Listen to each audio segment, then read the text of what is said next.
drift slowly out my body, watch myself motionless, slowly as I drift upwards like I'm weightless. Man, as my soul lifts, man, the feeling of being relieved wasn't at ease. Man, it was a sense that everything was just how it was supposed to be. It came and rushed right through me, but in one blink of an eye, I'm no longer at that crime scene. I'm in a heavenly place. I see a few people before me.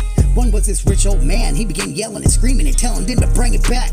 Then this powerful being took a stand and raised his left hand, and just like that, man was silenced. You see, money had no value here. He was frozen with fear like a statue. Then the being had the man's heart in one hand and a feather in the other, as he placed them on the scales right next to one another. The heart was dark and heavy, and it tipped the scales, and just like that, the man fell. It must have been straight to the depths of hell. The next was a middle-aged woman who was pure, but had a glow about it. And the being does the same, but the opposite happened. In fact, she rose up, and then I heard some children laugh as she wept in joy.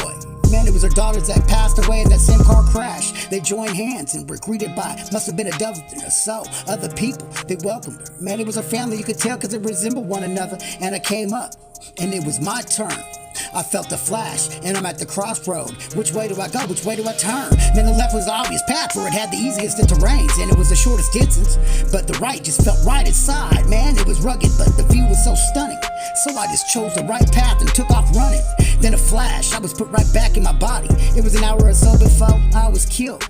And I was just like a dream, or was it real? I turned the car back around and got to my house. I opened the door, and then I see my wife in tears, because she wanted me to spend some time with her. But I was always chasing that money, man. Getting drunk on fucking beer, fucking fear. Motherfucker turned to me and smiled, and she said, I prayed and I prayed. I had a bad feeling, and then later on that day, the news said there was a shootout. It was a murder, it was the other dude.